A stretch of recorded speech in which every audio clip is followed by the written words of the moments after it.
ఎంత నెగటివిటీ వచ్చినా కూడా ప్రేక్షకులు చూస్తున్నారు, రేటింగ్స్ ఇస్తున్నారు. అంటే ఈ కాలానికి అనుగుణంగా ఈ మార్పులు కావచ్చు, ఈ షోస్‌లో ఏ విధంగా తీసుకొస్తున్నారు అంటే సార్? ఏమైందంటే ఫస్టు ఇది వీళ్ళు అక్కడ వరకే పరిమితం అయ్యారు. ఏది నెదర్లాండ్స్ వరకే పరిమితం అయ్యారు ఫస్ట్. హ్మ్. అదే టైంలో అమెరికన్ కంపెనీ క్యాస్టివే అనేవాళ్ళు స్వీడన్లో చేస్తున్నారు ది సర్వైవర్ పేరుతో. ఓకే. అయితే ఈ నెదర్లాండ్స్ కాన్సెప్ట్ అమెరికాకి వెళ్ళింది. హ్మ్. అమెరికాకి వెళ్ళిన తర్వాత వాళ్ళు పేరు ఈ వీళ్ళు పెట్టుకున్న పేరు కాకుండా వాళ్ళు కొత్త పేరు పెట్టాలనుకున్నారు. హ్మ్. అమెరికాకి వెళ్ళిన తర్వాత వాళ్ళు అప్పుడు బిగ్ బ్రదర్ అని పేరు పెట్టారు. ఓకే. బిగ్ బ్రదర్ అనే పేరు పెట్టడం ఉద్దేశం ఏంటంటే అప్పటికి జార్జ్ ఆర్వెల్ 1984 పేరుతో ఒక నవల రాశాడు. అది ఫిక్షన్ అయినప్పటికి కూడా ఆ నవల ఏంటంటే బిగ్ బ్రదర్ అంటే అక్కడ గవర్నమెంట్ అని, ప్రభుత్వం, big brother is watching you అని మొదలు పెడతాడు. ఓకే. అంటే ఏంటంటే మనం చేసే ప్రతి పని మీద ప్రభుత్వ నిఘా ఉంటుంది, మనం జాగ్రత్తగా ఉండాలి అని హెచ్చరించినట్లుగా ఉండే నవల. అంటే ఫిక్షన్ 1984లో ఇట్లా జరగచ్చు అని చాలా ముందే రాసిన నవల అది. అయితే అందుకని అది బాగా నచ్చి వాళ్ళు బిగ్ బ్రదర్ అనేది వీళ్ళు వాడుకున్నారు.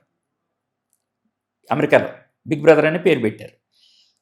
అప్పుడు జార్జ్ ఆర్వెల్ వాళ్ళ రిలేటివ్స్ వాళ్ళు కేసు వేశారు. ఆ బిగ్ బ్రదర్ అనే మాట ఆయన రాసిన ఇది అది మీరు ఎట్లా వాడతారని. అయితే వాళ్ళు out of the court settlement డబ్బులు ఇచ్చేసి సెటిల్ చేసుకున్నారు. సో అట్లా బిగ్ బ్రదర్ స్టార్ట్ అయింది. ఈ బిగ్ బ్రదర్ స్టార్ట్ అయినప్పుడు వీళ్ళు కేసు పెట్టారు. ఎవరు? వీళ్ళు ఈ క్యాస్టివే అనే సంస్థ ఆల్రెడీ మేము చేస్తున్నాం ఆల్రెడీ ఇట్లాంటిది సర్వైవర్ పేరుతోటి, మీరు ఎట్లా చేస్తారని. కోర్టు ఏం చెప్పిందంటే ఒక జానర్లో రకరకాల ప్రోగ్రామ్స్ ఉండొచ్చు, చిన్న చిన్న చేంజెస్ ఉంటాయి, అందువల్ల ఎవరిది వాళ్ళదే ఇందులో ఆపాల్సిన పని లేదని చెప్పింది కోర్టు. దాంతో బిగ్ బ్రదర్ కంటిన్యూ అయింది. ఆ బిగ్ బ్రదర్లో కూడా అంటే మీకు నెదర్లాండ్స్ నుంచి ఇక్కడికి వచ్చేసరికి కొన్ని చేంజెస్ జరిగినాయి. చేంజెస్ అంటే నంబర్ ఆఫ్ కంటెస్టెంట్స్ 8 మంది కాకుండా 10 మందిని చేయటం, 12 మందిని చేయటం, ఇట్లా నంబర్స్ మార్చడంతో పాటు డ్యూరేషన్ కూడా వాళ్ళు 100 డేస్కి కుదించారు. సంవత్సరం అనేది అక్కడ కుదించారు, ఇక్కడ కూడా 100 డేస్కి తగ్గించారు నంబర్ ఆఫ్ డేస్. తర్వాత ఏదో ఒక చేంజ్ కావాలి కదా అని చెప్పేసి ఒక్కొక్కసారి ఒక్కొక్క రకమైన చేంజ్. అంటే ది ఎక్స్ ఫ్యాక్టర్ అని ఒకసారి ఏం చేశారంటే ఈ ఎక్స్ వైఫ్ ఎక్స్ హస్బెండ్ విడిపోయిన తర్వాత వాళ్ళని మళ్ళీ పిలిచి వాళ్ళని ఇందులో అంటే వాళ్ళు ఎదురుపడితే ఎట్లా ఉంటాయి ఫీలింగ్స్. ఇప్పుడు వాళ్ళు మంచిగా విడిపోయారా, కోప్పడి విడిపోయారా, గొడవపడి విడిపోయారా, ఏదైనా కావచ్చు, కానీ వాళ్ళిద్దరు ఎదురుపడితే ఎట్లా ఉంటుంది అంటే బయట వాళ్ళకి క్యూరియస్గా ఉంటుంది కదా, వాళ్ళకి ఎంబ్రాసింగ్ ఉండొచ్చు, బయట వాళ్ళకి ఆ ఎంబ్రాసింగ్ మూమెంట్స్ చూడటం ఒక క్యూరియాసిటీ అని చెప్పి అట్లాంటి ఎక్స్పెరిమెంట్స్ కూడా చాలా జరిగినాయి అమెరికాకి వచ్చిన తర్వాత. సో అమెరికాలో ఉన్నంతకాలం సరే అక్కడ కూడా చాలా ఇష్యూస్ రకరకాల ఇది చేశారు. ఎట్లా అంటే ఒక ఆమె క్రిస్టినా అనే ఒక లేడీ, ఆవిడ యాక్ట్రెస్, ఆవిడ అందులో కంటెస్టెంట్, ఆమె కంటెస్టెంట్ కోడి అనే ఒక అతనితో చాలా క్లోజ్గా మూవ్ అవటం ఇదంతా ఉంది. జనరల్గా ఏంటంటే ఇక్కడ ఈ ప్రోగ్రామ్ మొత్తం స్క్రిప్టెడా అన్స్క్రిప్టెడా అనేది ఒక క్వశ్చన్. స్క్రిప్టెడ్ అనుకోండి అది యాక్షన్ కిందకి వస్తుంది, వాళ్ళ రొమాన్స్ ఏది ఉన్నా సరే అది యాక్షన్ కిందకి వస్తుంది, ఎందుకంటే సినిమాల్లో నటిస్తారు కదా అట్లా నటిస్తారు.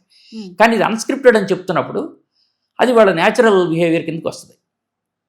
సో అందువలన ఆమె అట్లా అతనితో రొమాన్స్ చేయటం ఏంటి అనేది బయట పెద్ద డిబేట్ నడిచింది. ఇప్పుడు మామూలుగా ఏంటంటే షోస్లో చేసేటువంటి రొమాన్స్ని షొమాన్స్ అంటారు అమెరికాలో. ఇప్పుడు మనం కూడా ఇక్కడ మన దగ్గర కూడా యాంకర్స్ ఇద్దరు మేల్ అండ్ ఫీమేల్ కలిపి చేస్తుంటారు. అంతకుముందు మీకు గుర్తుందో లేదు, మా టీవీలో మొగుడ్స్ పెళ్ళాంస్ అనే ప్రోగ్రామ్ వచ్చింది, సురేఖవాణి శివాజీరాజా చేసేవాళ్ళు. విచిత్రం ఏంటంటే దాని డైరెక్టర్ ఆమె భర్తే, సురేష్ తేజ అని ఆ భర్తే డైరెక్టర్. అంటే బయట రకరకాలుగా అనుకుంటారు వాళ్ళు, అది ఆన్ స్క్రీన్ వాళ్ళు కావాలని చేస్తారు తప్పితే ఏముండదు. అట్లా ఇక్కడ కూడా ఏంటంటే ఈ షొమాన్స్ అనేది షోకి అవసరమైనటువంటి రొమాన్స్ అది.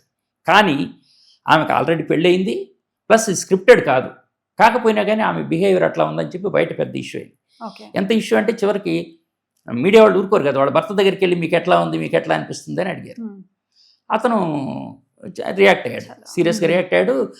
మేము డైవర్స్ తీసుకుంటామని కూడా మీడియా ముందే అనౌన్స్ చేశాడు ఆ షోలో ఉండగానే. సో ఇట్లాంటి ఇన్సిడెంట్స్ తర్వాత సరే కొట్లాట్లు గొడవలు ఇవన్నీ కూడా మామూలే. మనం ఏంటంటే బయట నుంచి చూసేటప్పుడు కొంత ఇది కావాలని చేస్తున్నారు అని అనుకుంటాం. సరే ఏది జరిగినా కొంత ఎంటర్టైన్ చేయడానికి కావచ్చు, జనంలో క్యూరియాసిటీ క్రియేట్ చేయడానికి కావచ్చు, ఇట్లాంటివి చాలా జరిగినాయి అక్కడ.